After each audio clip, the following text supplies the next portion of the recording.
Who's going to decide who and when a person's going to die? We must never allow that, because this is the kind of thing that ushers in the terror of a Hitler's Germany. We must not allow these kind of things to enter our consciousness. Couldn't go through all the tremendous inventory they built up. Kool Aid.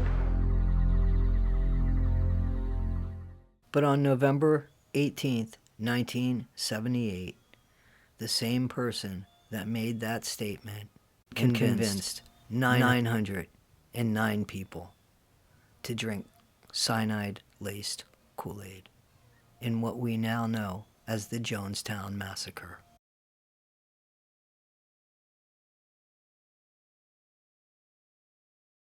Hey guys, this is Issues with Toddy One Skip, and this is Toddy One Skip, and thank you. Thank you a lot for letting me be part of your day. I appreciate that. So, we're going to be talking about Jim Jones and the Jonestown Massacre. So it was the age of Aquarius, when the moon was in the 7th house, when Slinky was the toy that was going down the stairs, when hula hoops were in, when phones were connected to the wall, and if we wanted to be on the phone, we were connected to the wall that was connected to the phone that was connected to us. Vietnam War was going on. There was a draft. People having a fight for a war that there was a debate about if they wanted to fight for it, if they believed in the war, if they didn't believe in the war. America was just starting to speak out, right? Especially the younger people. It was also the time of free love, Woodstock. Nobody was going to tell anybody what to do. There was a huge division in the country. Huge division. And that huge division caused a huge crevice. There was a man who once upon a long time ago fought against segregation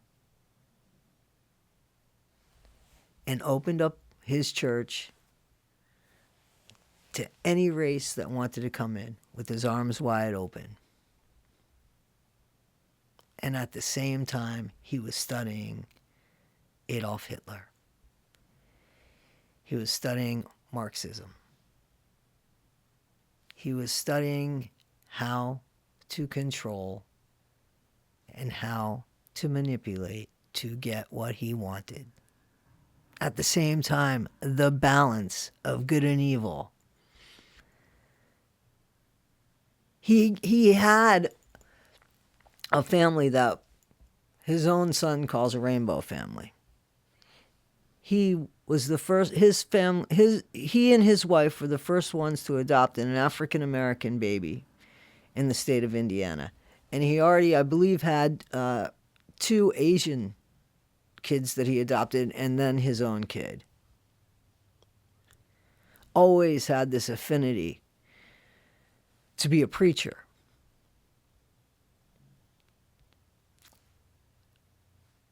But it wasn't to speak for God. It was to speak as if he were God and what he wanted to do and how he wanted to control people.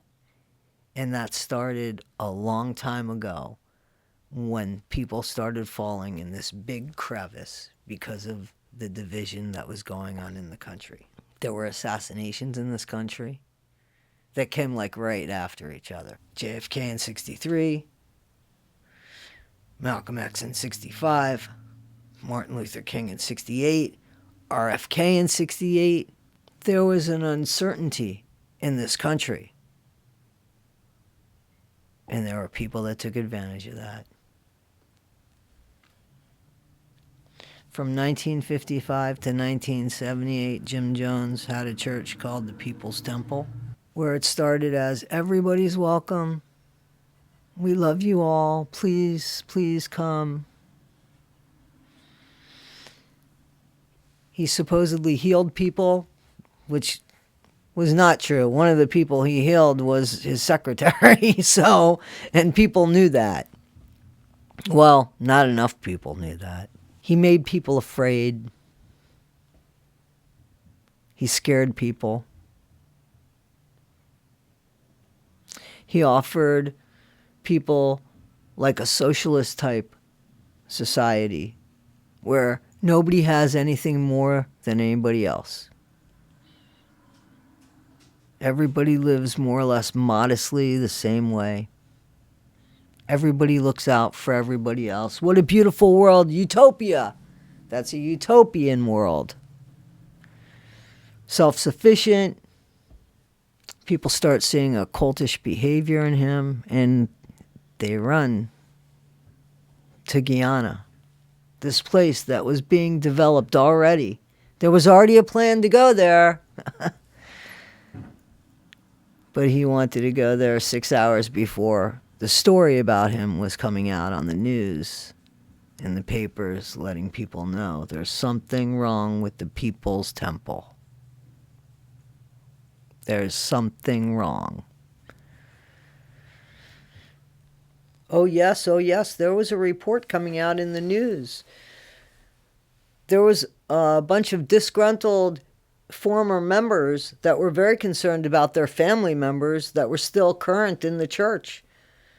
And they thought that something dangerous, something horrible was going to happen to them. They thought that they were being controlled, that they were part of a cult. And this group, it was amazing because this group, Concerned Relatives, got enough people involved that brought attention, that made this news story relevant.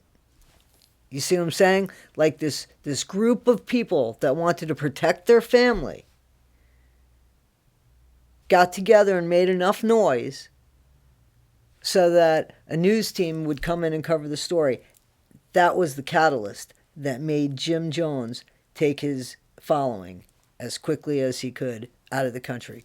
One guy came home, his wife and 7 children were already gone. Already gone. So what do you do at that point? Do you just buy? I mean, some people had the opportunity to go after and meet their family, and they did. But Jim offered them this safe place to go, this place that was being made for them to go to anyway. It was just a matter of when they were going to go.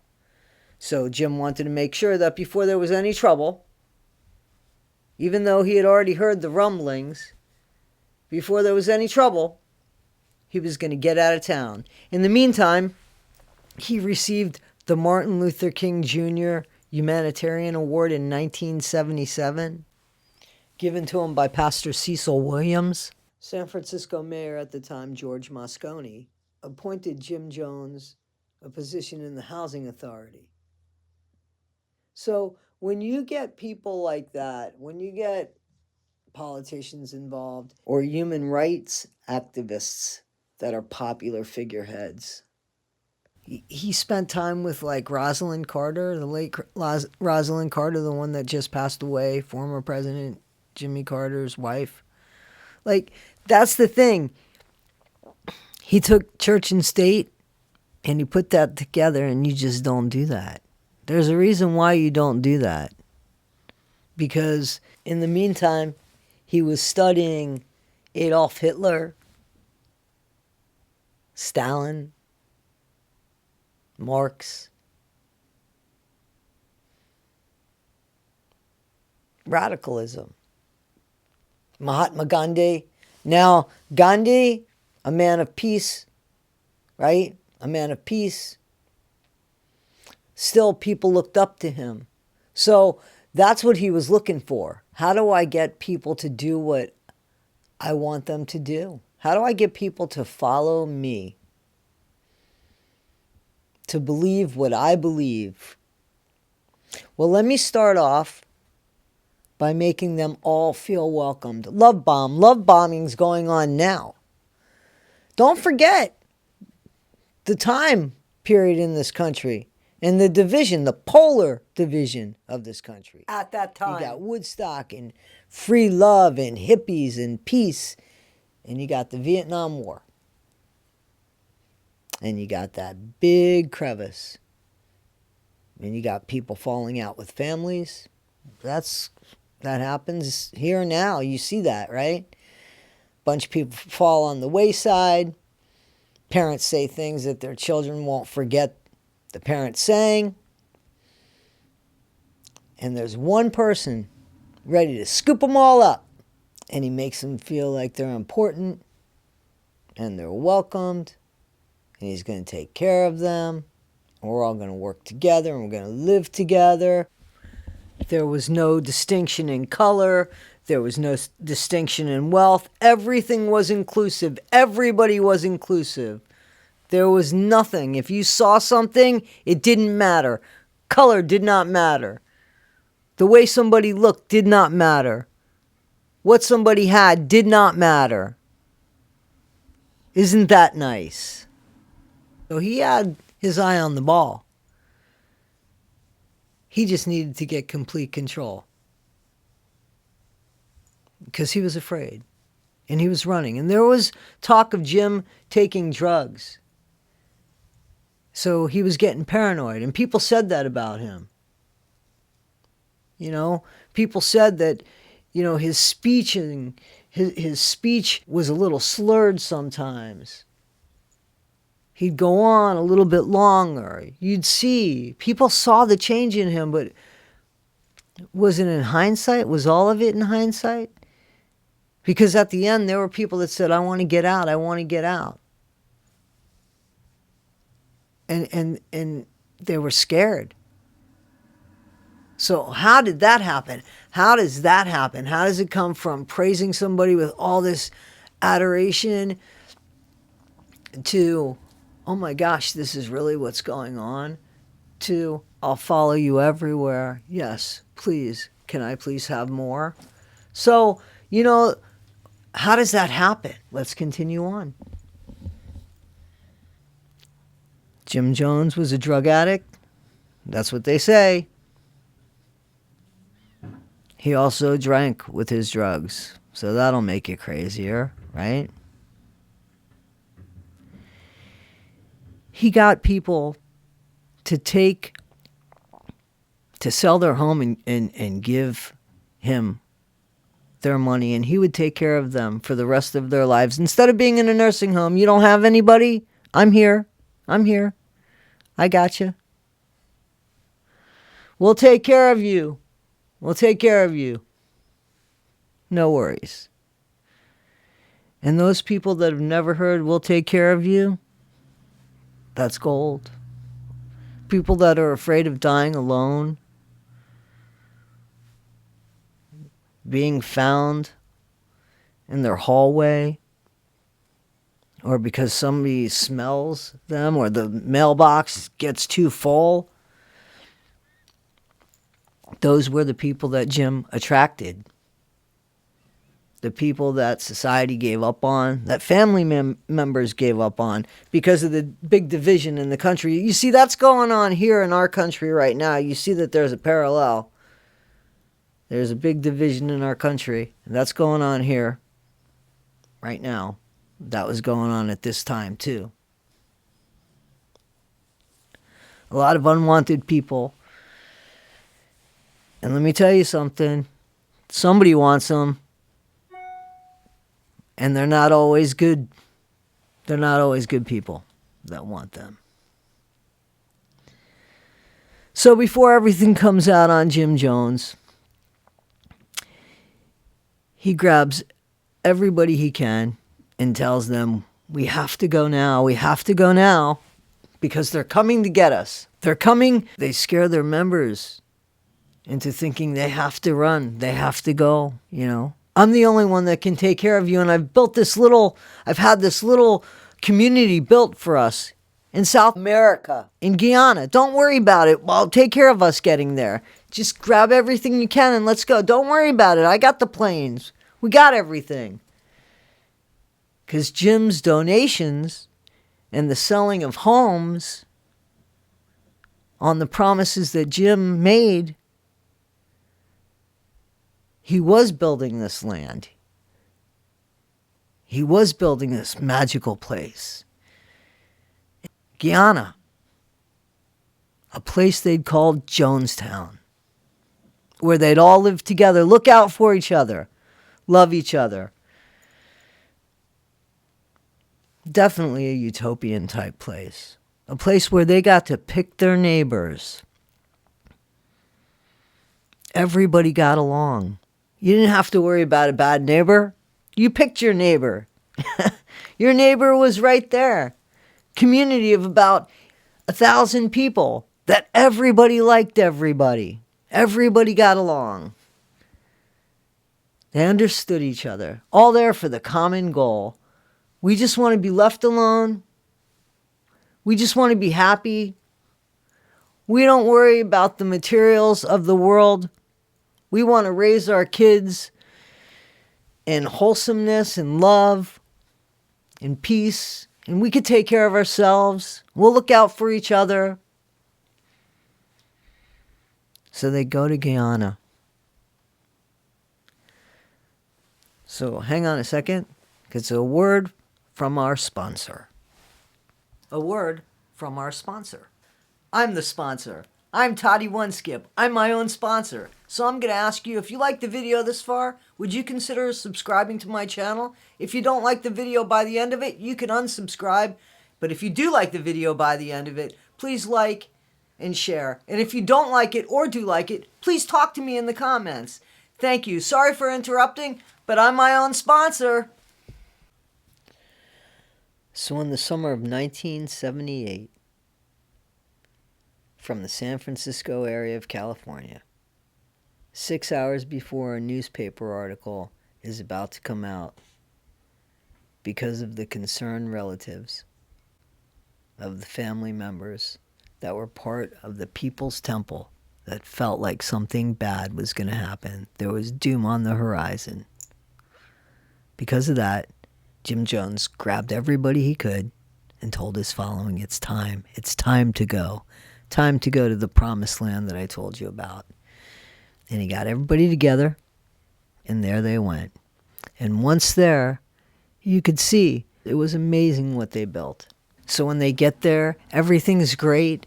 There's this wonderful community, and the work that they did, they had a small little community, like a little doctor's office. What they carved out of that jungle was amazing and very impressive. They had some food. They could self-sustain. They were growing their gardens with the organic vegetables. They were taking care of themselves, minding their own business. And then Jim Jones started sleeping with some of his followers, ordered others to be celibate. He was the only one having sex. He was still on drugs, it seems, mixing it with alcohol. I'm sure he was bored, so he started talking on the speakers that surrounded the little compound of 1,000 people.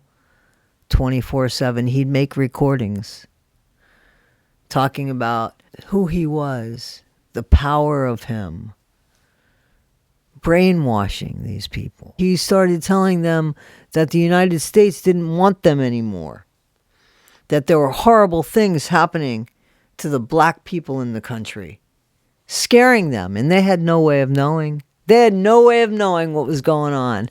But 24 hours a day, 7 days a week, he was pumping that into his head.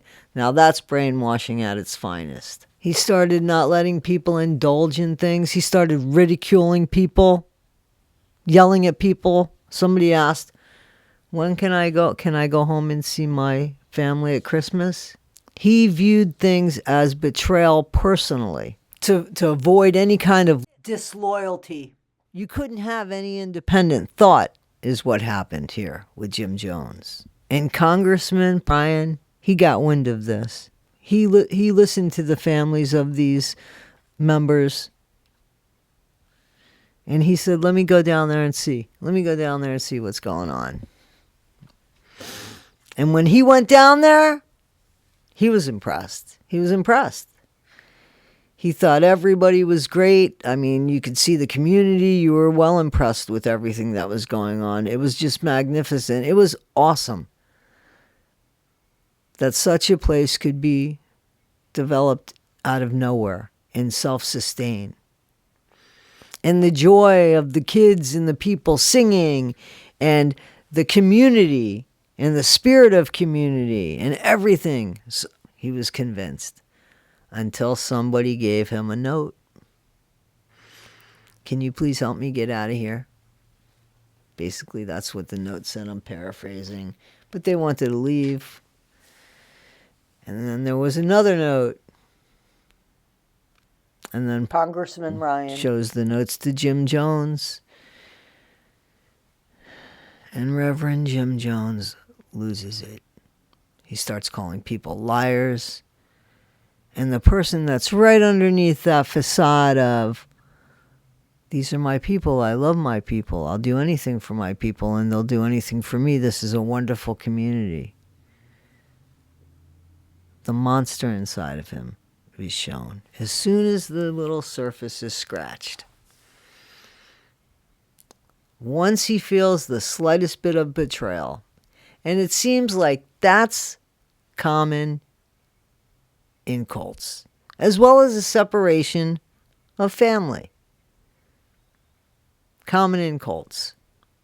So Jim Jones says anybody that wants to go, they could go. And the next morning, the congressman says, anybody that wants to come with me, come on with me.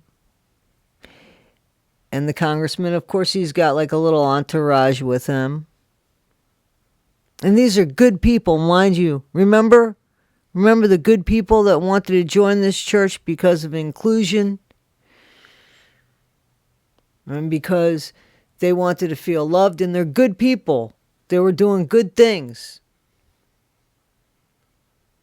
They get in trucks and they go after the congressman and the members, their friends, the people that they've lived with, that just wanted to go back to the States. They follow them and they go after them in trucks, and they take fire on them while blocking them from running back into the jungle on the tarmac right there. Killing people at point blank range. Congressman Ryan, he's dead. Many of the members are dead. There are some survivors on the tarmac that faked to be dead. One woman got shot point blank range. And the people that shot them were good people once upon a time ago, until somebody told them to do this evil thing, and they did. But it gets worse. So this is a message from your sponsor. I'm your sponsor. I'm my sponsor. If you like the video so far, could you please like the video, and please subscribe to my channel and give me a chance and participate in the chat. Thanks, guys. Sorry for the interruption. I gotta try what I gotta try. So when do you think it was that people started to like notice things about Jim Jones? He wore his sunglasses all the time. That wasn't something that happened at the beginning of the church. That wasn't something that he did before. He wore his sunglasses at night. He said that he was light sensitive, but no, he was messed up. He was really messed up, and people could see that by looking in his eyes. Who called him on anything? Just a very few people called him on something. One woman stood up and said, I don't want to die. We built all of this. I don't want to die. Because what happened after the tarmac? Jim heard about what happened after. Well, he actually sent the people out there. So the fact that he sent the people of his members to kill the other members and to kill Congressman Paul Ryan. So when he found out that happened, told everybody, get together, come on, get on that loudspeaker that he likes so much, Everybody should get together now. Come on, get together and get the vats. Get the vats. Get the vats of Kool Aid. Now, what I failed to mention was that this happened before. They did these rehearsals. Well, he did them. One time he told everybody, it was, I think, Christmas Eve or New Year's Eve. Everybody, come on and drink up some of this Kool Aid. I want you to know. After they drank it, he said, I want you to know you guys just drank poison. Why didn't they leave then? Why? Why didn't they decide, this isn't what I want? What made them continue on? Because when it really happened, when it was no longer a rehearsal, and they got the vats of Kool Aid, and he told people, we have to, they're going to kill us. Congressman Ryan has died. He's dead on the tarmac. They're not going to let us go with this. They're going to come after us with this. We have to die with dignity. And he got on the loudspeaker, and there was a bunch of chaos and a bunch of confusion in this once place that was their utopia, that could have continued to be their utopia. But that wasn't ever the only thing that Jim Jones wanted. He wanted complete control, and then he became a drug addict. And people, you can't control people. People have their individual thoughts. You will always be challenged. Hopefully, you will always be challenged. And he did something like Scientology did. So I don't know who did it first. But Jim Jones would say towards the end, because, listen, they went out to Guyana in the summer of 78. By November 18th, it was over. So, how long were they really there?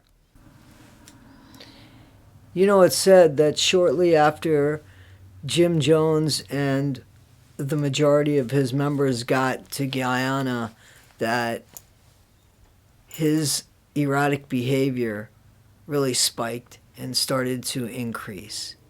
It wasn't so sporadic, his erratic behavior. It was more consistent. It had become much more consistent. They believed that it had to do with substances. He also said, let's keep them poor and tired. This way, if they're poor, they can't leave, and if they're tired, they can't make plans to leave. He put people in a coffin-shaped box. And when Congressman came, they were so afraid they couldn't say anything, but 2 people did. And you know, I know the way it ended, but what would have happened? They were going to die. I mean, Jim Jones was just losing his mind. As a matter of fact, they exhumed his body, and they said that he had so much phenobarbital inside of his system.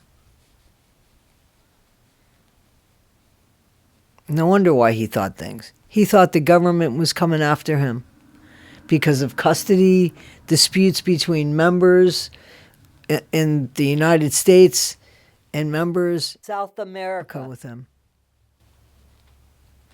All these people paid the price for his mistakes. That's the way cults work, right? All for one. Except when it comes to the leader. 909 people died on November 18th, 1978, in what was called a mass suicide, later termed a mass murder. He convinced a good 90% of these people, including some of his own children that were too young, his own wife that he married, I think, in 1948. This once great community of people that he was starting to abuse, and that he was starting to humiliate, and that he was starting to make their lives hell. 909 people dead. 99 95% of them from drinking cyanide-laced Kool Aid and knowing it was real this time because they saw them put the cyanide in there. He said, is there anything... Somebody said that people aren't going to drink this, or have this, it's too bitter. And he said, let's mix it with Kool Aid. Let's mix it with Kool Aid. That's what the practices were about, but this time they saw the Kool Aid and the cyanide go in it. And they gave it to babies, and they gave it to children, and they died together, convulsing, foam coming out of their mouth. It's not a peaceful death. Nobody challenged it, except one small little African-American woman that said, I don't want to die. I don't want to go like this. Unfortunately, she went to. By the way, Reverend Jim Jones, the guy that said we got to die with our dignity, he didn't have any of that Kool Aid. He took a bullet to his head. Some people say it was suicide. Some people say he had somebody else do it because he didn't even have the guts to do that. Guys, this is Issues with Toddy One Skip, and this is Toddy One Skip. Thank you so much for watching this video.